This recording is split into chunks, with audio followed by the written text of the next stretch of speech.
All right, live from my garage. Well, it won't be live when you watch this, but we have the Tuesday, April 7th, 2026 NHL standings board. The only NHL standings you need to even tune into, man. I'm going to give you like everything you need to know. We had 4 games yesterday, kind of a smaller slate, but each one of them was like very important games, which we will get into. Um, I kind of get my dates all mixed up. I want to say the NHL playoffs start in 11 days.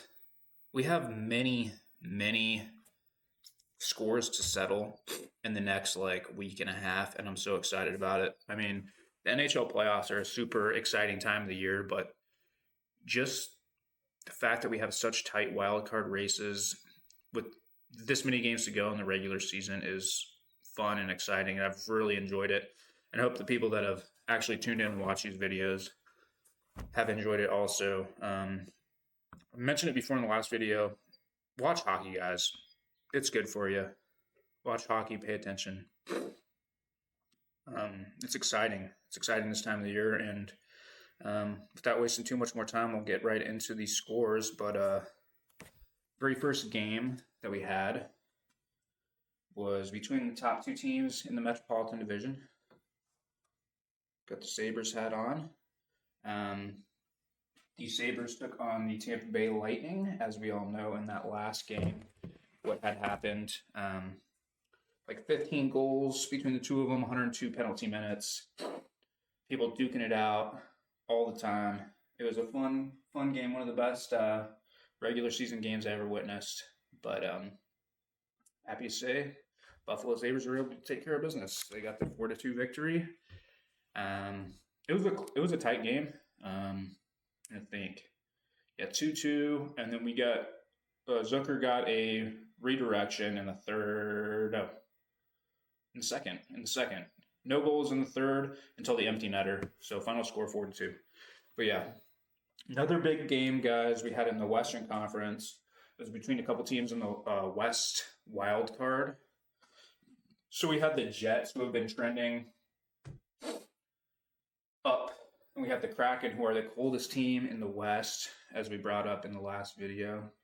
And this one wasn't even close, guys. I know the Kraken got off to an early start in this one. Yeah, I think Kraken opened up the scoring Eberly, but dude, the Jets put it on them 6-2. So I mean that was kind of an elimination game, if you will, for the Kraken. They got that huge overtime win against Tampa Bay, I believe last week, and everyone was like, "Ooh, Seattle can do something now." They've lost so many games since then, and I love it because I was talking shit online to some Kraken fans. I was like, "Yeah, Kraken hockey will be over in about 2 or 3 weeks," and they're like, "Oh, but." It's okay. The Pacific Division is trash, man. Like, I hate that division. I don't like any of those California teams. I don't like any of those Canadian teams. And Seattle, don't even get me started on them, man. I live in Arizona, so I'm a Cardinal fan. I know they're terrible.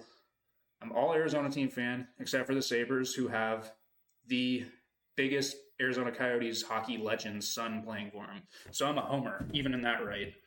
And Seattle is just a division rival in literally every sport. So I do not care for the Pacific Division teams in just about any sport that you can think of. Seattle and Vegas, they're not California teams, they're not Canadian teams, but they are equally worthless in my eyes. So love to see the Kraken losing. Winnipeg, one of the Canadian teams, but I don't care. The lesser of two evils. Then we had another huge game here for at least one of the sides. The Blackhawks, I do believe, are mathematically eliminated. No surprise there, really. They are a team kind of up and coming. They had their run. I definitely had Blackhawks fatigue in the early 2000 teens, or into the 2000 teens, you should say, because they won I believe at least 3 cups, right, guys? But, they retooled and they'll be back eventually. But they played the San Jose Sharks, who is another team that was, I would almost say, perennial contender status. They went to a cup and they're constantly in the playoffs. They had a decent team. can never get over the hump, and now they are also retooling and exceeding expectations, in my opinion. I wouldn't have put them competitive this deep into the season. Granted, 6th division's terrible. Western Conference ain't great. But they are right in the thick of things, guys. And they played against the Chicago Blackhawks. They got a 3-2 regulation win. So 2 very crucial points for the San Jose Sharks, who are kind of, I think, right in the thick of things here. We'll have to see how this all played out. And then the biggest game of the day. I mean, really, I would love to say that it was a Sabres-Lightning game, but the actual biggest game as far as the standings are concerned was the Preds and the Kings. And you can see that right here. I think the Predators and the Kings were dead tied going into the game as far as the wild card standings were concerned. And the Kings took care of business. I watched, I think, the second period of that game, then I went to bed, but the Kings just looked like the fresher team. I did catch a Stamkos goal on the power play. I believe it was on a 5-on-3. I mean, it was a sweet goal. You ought to be able to score on a 5-on-3, but man, Stamkos still has it, man. He's going to get 40 goals again this year. I think he's got 38 now. So that's cool.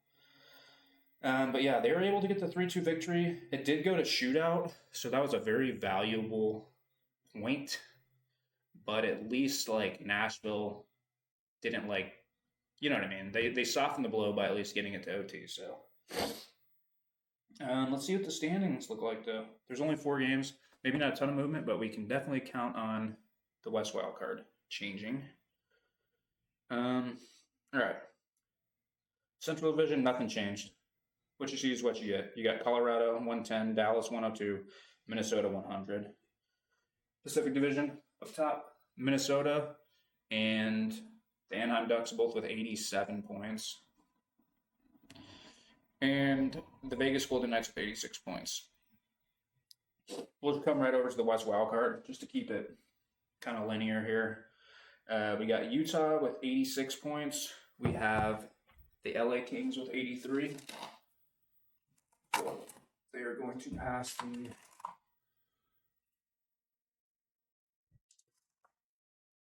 Nashville Preds.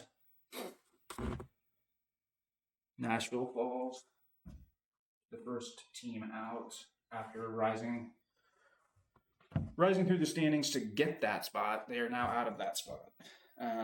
With 82 points, San Jose with 81 points, Winnipeg with 80 points, the Kraken, wait a second here. Hold on. This happened. So the Blues actually fall spots. No fault of their own. They didn't play last night, but the Jets did, and they got a win. Much needed win against the Kraken. So yeah, so tight race, guys. LA 83 points. Nashville, the first team out, 82. San Jose has only played 76 games, so they have a extra game to play with 81. Winnipeg, 80. So, I mean, 83 to 80. 83 to 80. 3 points separate those 4 teams. Then St. Louis also has only played 76. All these other teams have played 77. So St. Louis very much in the middle of this as well with 78 points. Kraken down to 75. They needed to do something. That was a game that they could not drop. They're not mathematically out yet. Technically, neither are the Flames, but Flames only have 72 points. It's coming soon. It's coming probably today or tomorrow for the Flames. But in the Eastern Conference, Tampa Bay has only played 77 games, while the Buffalo Sabres have played 78. So Tampa Bay still technically has the lead in the division, but they both have 102 points. Montreal with 100. Carolina in the Metropolitan has 104 points. Pittsburgh 96. And the Philadelphia Flyers, the streaking Philadelphia Flyers with 90 points. In the East wild card, we have the Boston Bruins have 95. Ottawa Senators 90. New York Islanders 89. Detroit and Columbus each with 88. Washington with 87. The New Jersey Devils are pretty much done, though. They just fired, I believe their GM. or somebody high up yesterday, because they're done, and it sucks because they'd be like right over here. I'm not making excuses for them. I mean, they have a winning record. They do have a winning record. They didn't take enough of their losses to overtime. I can tell you that. I mean, 34 losses, only 3 overtime losses. Like, but they're technically 40 and 37. I mean, they're not a horrible team. They're a middle of the road team. I mean, I don't think it's time to just rebuild the entire team. You got the Olympic hero on your team. You got Timo Meyer. You got all these dudes on this team, this young team. It's like, man, the East was tough this year. Like, not everyone's going to make it, and unfortunately, New Jersey's the prime example of why they need to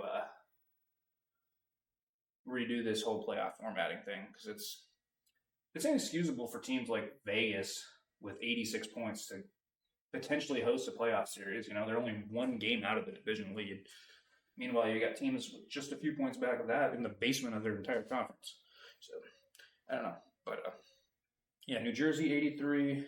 Toronto, Florida, and New York have all been eliminated, but they have 78, 77, and 75, respectively. So, not a whole lot of change, but the Kings are up there, and they have a good squad. I mean, I hate to speak highly of a California team, but that move that they made for Panarin was a good one, and they have, like, decent players, you know, around him. Don't be surprised if they try to make some noise in the first round, especially if they're going to be playing against the Oilers or one of those Pacific Division teams. They're capable. Let's see what we got here for today's game. So we have a very big slate today. Panthers, Canadiens. Canadiens need to take care of business there to stay in that division race. They're only 2 points out. Lightning, Senators. Lightning playing it back-to-back. Senators need a win. I mean, they're in right now, but that changes on a nightly basis. So they need to continue to win. Huge game here, guys. Huge game here. 4 p.m. Arizona time on ESPN Plus. You have the Blue Jackets and the Detroit Red Wings are currently tied at 88 points. This is a huge game. I cannot emphasize that enough. Flyers and Devils. I mean, Flyers have been doing pretty good, man. Devils going to be hosting this game. They're the slight favorites. Flyers need to win.